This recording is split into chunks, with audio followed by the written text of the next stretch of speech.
Okay, so I thought I'd send you this video as I've got to self-isolate, which is really boring. But rather than you miss the session, I thought I'd give you kind of like a virtual session, more like information on some important things, some of which we haven't talked about actually. And this applies to both the trumpets and the P-bones, okay? So this is important stuff. So there you go. So good morning, guys. Let's have a start. First things first. With your mouthpiece, which is where the sound goes in, which is where we know the sound goes in, we need to think about a couple of things. And we've talked about the noise that we make with our lips, and we've talked about the noise that it makes through the mouthpiece. It's the vibration, isn't it? The vibration creates the sound. That's the same on any instrument. In fact, it's the same on anything that makes a noise. Noise, sound is created by vibration. We vibrate our lips, the sound goes into the mouthpiece, the sound goes round the tubes, the sound comes out of the bell. That's how it works, that's what happens. And it doesn't matter actually what size of mouthpiece you've got or what instrument you're playing. This is my trumpet mouthpiece here. This is my cornet mouthpiece here. Very similar size, slightly different length. The trombone mouthpiece, there's a metal one, you guys have got plastic ones, as you can see, is wider. So what that means, basically, is we use more of our mouth. Can you see, if I put that on my lips like that, it's using more of my mouth, or it's covering more of my mouth than when I use my trumpet mouthpiece. So it's just using a little bit more of these muscles here and these muscles here. Now, that's not the biggest mouthpiece. There are bigger mouthpieces, for example. There's this one here, which is a tuba mouthpiece, compared to the trombone mouthpiece. We can see it's not very clean, actually, that one, is it? Yuck, that needs a bit of a clean out.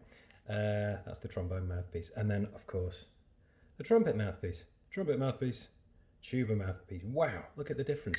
It actually fits right inside. And then I've got one last one, which is a really big tuba mouthpiece, okay?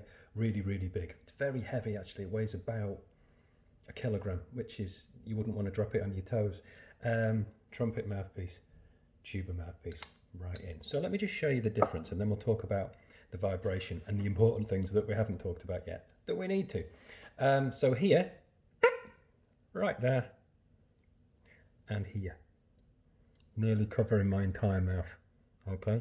And I've got quite a big mouth, obviously, no rude comments, and it nearly covers my whole mouth like that. So the difference in sound just with these two mouthpieces, let's have a listen. Remember ages ago in, I think it's our very first lesson, when I was talking to you guys as a whole class, do you remember I said the bigger the instrument, the deeper the sound. The bigger the instrument, the deeper the sound. And that's the same not just for brass instruments, that's the same for string instruments as well, or woodwind instruments. The bigger the instrument, the deeper the sound. Trumpet mouthpiece. Trombone mouthpiece. Wherever the trombone mouthpiece has gone, there it is. Trombone mouthpiece. Tuba mouthpiece. Quite a different sound, really, isn't it? I don't know if you noticed. Can you see the corners of my mouth when I play on this mouthpiece here? I'm kind of doing a sad face, aren't I? Can you see that? And then when I take my trumpet mouthpiece, it's kind of it's different, isn't it? Can you see my mouth is tighter straight away? It's not like a smile. It's not like that. It's more like tight lips, loose lips, tight lips, loose lips. That's a little bit like what we talk about when we play a lower note. Trumpets, when you play your first note, which is C and D, which is our first two notes, our lowest notes, and P-bones, when we play our low G in 6th position, and when we play A in 4th position, our two lowest notes. We need a sad face, just to relax our lips, because we have to change the sound with our lips, as we know, as well as the valves, or as well as the slide. If you play a P-bone, it's not just a case of putting the right fingers down and blowing any old fashioned and the note will come out. That's not how it works. Okay, but the really important thing I want to talk about is what our tongue should be doing at the start of each of the notes that we play. Now, most of you are probably thinking, well, my tongue doesn't do anything when I'm playing on my mouthpiece, when I'm playing through my mouthpiece, should I say, on my instrument. But it should be doing something.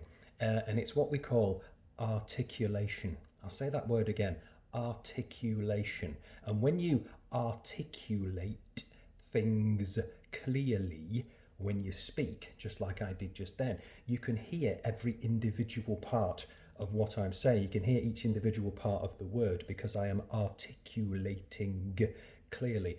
And articulation is with your tongue, especially when we're talking about a musical instrument, a brass instrument. And what your tongue should do, it's very, very simple. It basically is supposed to go t, just like that, t, t, t, t, just like that. And what that does is that gives our note kind of like a nice, crisp, clean start, a beginning. It's very, very important. If you just blow like that, the sound is going to be kind of floppy. Let me just demonstrate. Let me grab my trumpet and grab my mouthpiece, because of course playing without a mouthpiece kind of hurts. Right, there we go. If I just blow,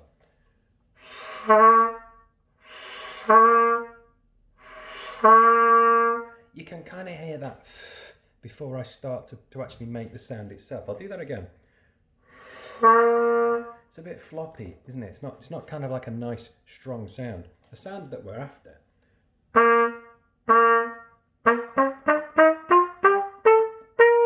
So each of those notes starts in a really clear and really defined way. I'll just show you one more time. We'll do it the other way. We'll start at the top and come back down.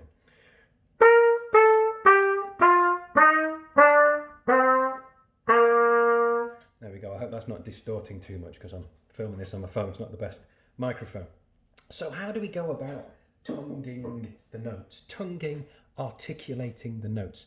It's a little bit like when you say the sentence 20 turtles. You couldn't possibly say that without doing that. It wouldn't work. 20 turtles. It's all about the movement of your tongue. And what it is, your tongue is a bit of a strange thing because it's a muscle. It's the strongest muscle in the human body. Okay, now I don't mean you can suddenly go out and lift a massive set of weights with your tongue. That's not what I'm talking about. But compared to size, comparison, and what it can do and how it moves, it's the strongest muscle in the human body. It's incredible.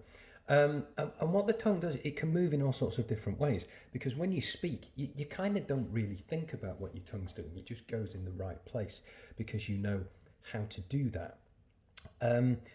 When you say different letters, for example, the letter T, t, t, t, t, t, the letter D, d, d, d, d, d, or a T and an H, th, th, th, th, it's very different each time. So the letter T is the one that we're after when we play our instruments. And your tongue, it kind of needs to hit, not behind the teeth, not the actual teeth themselves, and not the roof of your mouth, but the point directly in between.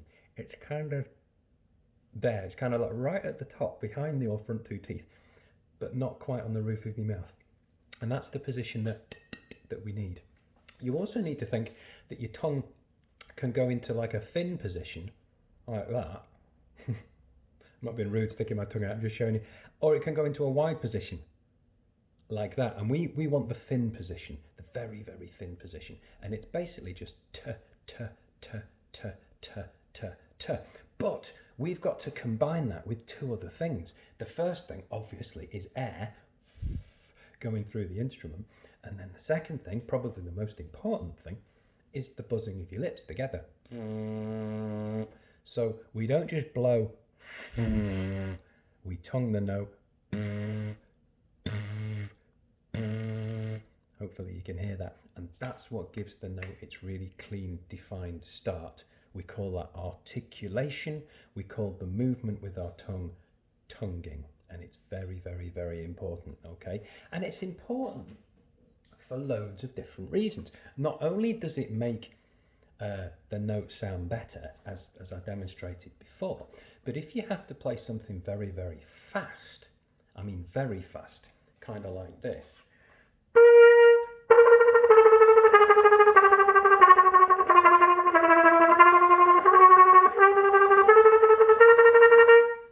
you can only do that if your tongue is doing that. If you just blow, if I'm literally like that, the fastest I can go.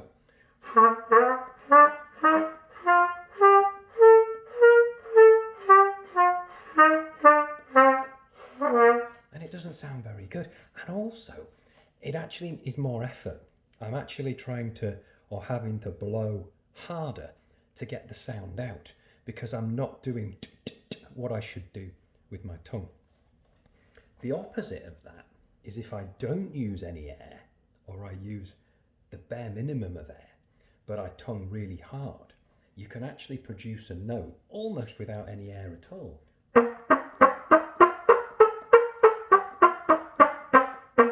And that's literally just doing that, so hardly any air at all. Now, talking about air, this is the second really, really important thing. And I have talked about this before, and this is very, very important. When you take a breath, and this is particularly on the P bones, on the trombones, because they're bigger. When I say bigger, we can go a bit further. We can say the tube is longer. A bigger instrument has more tubing, it's a longer tube, and that's why the sound is deeper. But because it's longer, because it's a bigger instrument, you actually need a bit more air. That's not to say always we need more air, because it's a different type of air on the trumpet. The trumpet uses faster air, like that. The trombone, P-bone, uses slower air, and we talked a little bit about that. When you breathe in, even if you've got a big nose, like me, okay, my nostrils are still very small compared to my mouth. So obviously I can inhale more air through my mouth. Which means that when I play my brass instruments, I always am going to breathe through my mouth, because then I'm not breathing as often. It's like you wouldn't, if you were talking, if you were speaking to your friends, you wouldn't breathe after every word because you don't need to. And you certainly wouldn't do that through your nose. You wouldn't breathe after every word because, apart from sounding ridiculous, you'd probably hyperventilate because you'd have too much air, you'd have too much oxygen, your body wouldn't function correctly. So what you do when you speak, you naturally take a breath, usually at the end of a sentence or mid-sentence where you pause, and then you can control your sentence and your speech. It's the same thing when we play a wind instrument, a brass instrument. It's the same thing. Always breathe through your mouth and only take a breath when you need to, because you don't need to breathe after every note, and you certainly don't need to breathe when you don't need to take a breath. It sounds like common sense, doesn't it? But when you're thinking about so many other things, like am I pushing the right fingers down, or have I got my slide in the right position, or is this the right note? It's just another confusion, isn't it? But yeah, always breathe through your mouth and think about what your tongue should be doing. Very, very important. And we'll talk a little bit more about this when we have our next lesson. But yeah, it's all technical, isn't it? It's not just a case of just blowing. It's a little bit more than that. In fact, it's quite a lot more than that, really, isn't it? Now, we've done 5 notes, I think. We've done either 4 or 5 notes. Trumpets, we've done C, D, E, F, and G. Trombones, we've done G, A, B, C, and D. G, A, B, C, and D. Now, some of the notes are on the same valves, or even no valves, and some of the notes are in the same slide position. And we talked about this as well. Not only have we got to think about buzzing our lips together, not only have we got to think about articulating the note, tonguing the note, like that, not only have we got to think about breathing in properly, blowing the air out properly, we've got to think about how tight and how loose our lips need to be, which is what I was talking about right at the start of the video when I showed you the big mouthpiece, and I had to do a bit of a sound phrase like that. And then I showed you the smaller mouthpieces, an even smaller mouthpiece, cornet mouthpiece, smaller than a trumpet mouthpiece, and I had tight lips, like that. And it's all about how relaxed or how tight together our lips are, combined with how we're actually blowing the air. So think about this. If you get, and you've probably done this, if you go on your school field, and not now obviously, but you get a blade of grass, right, off your school field, like that, and you kind of put it in between your thumbs, like that, and you blow like that. What happens is it kind of goes and it makes a noise, because what you've got is you've got that blade of grass. Can you see that tiny gap in between my thumbs there? Can you see? Yep. You've got that blade of grass in between there, and what it does is it vibrates just like that. Okay, just like what your lips do. Same thing, exactly the same principle, totally, completely the same. In fact, if you compared that to an actual musical instrument, it would be like a clarinet, because a clarinet, it doesn't have a blade of grass between your thumbs. It has a very, very, very thin piece of wood, a flat piece of wood that goes on its mouthpiece. It's called a reed because it's made out of reed wood, and that vibrates just like the blade of grass does. Now, the tighter that you squeeze together, and imagine that gap there between my thumbs, if I turn it that way, it looks a little bit like a mouth, doesn't it? Imagine that's your lips. The more you tighten those and squeeze together, the higher pitch the sound is going to be. You guys can try this later on. You'll be out there with blades of grass making screeching noises. It'll be fantastic. But the more you squeeze together, the higher the sound will be.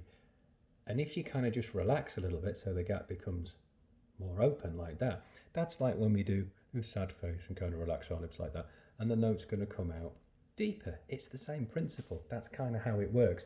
That's why I've explained that in relation to what our mouth does. So our 5 notes, and I'll just grab my trumpet one more time. I'll show you when I do the C. See, already I've put my mouth in that position. When I do the low C, the middle C, I've got my relaxed lips just like that. Okay. When I do a G, already I've pinched my lips together.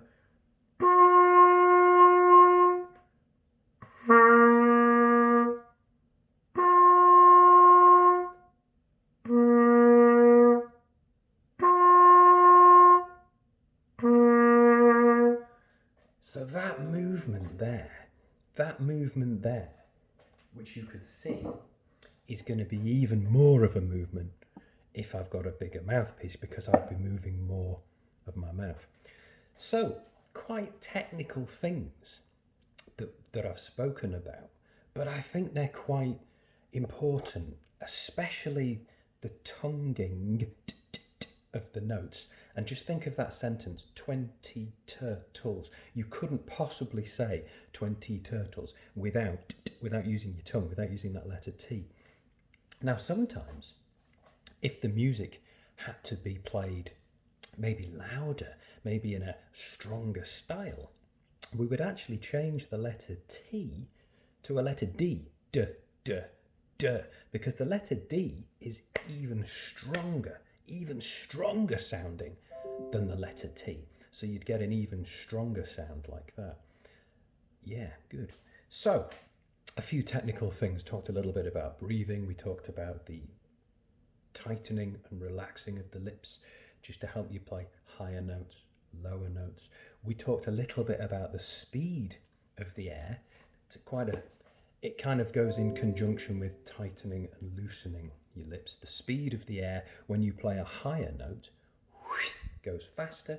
The speed of the air when you play a lower note comes out slower. It's almost like when you warm your hands up on a cold day. That's kind of the air that we use for our very, very low notes, for our very, very deep notes. And then when we play our very, very high notes, it's like when we blow the candles out on a birthday cake that's a long way away. We blow like that, like a laser beam. So there's a few really important things that that I just wanted to talk to you guys about. And I hope that you can remember some of these things, because I will be asking you on our next lesson back, which will hopefully be next week. And I'll be asking you some questions and hope that you have remembered some of these things. So good, well done. And I'll see you guys soon. Okay, bye.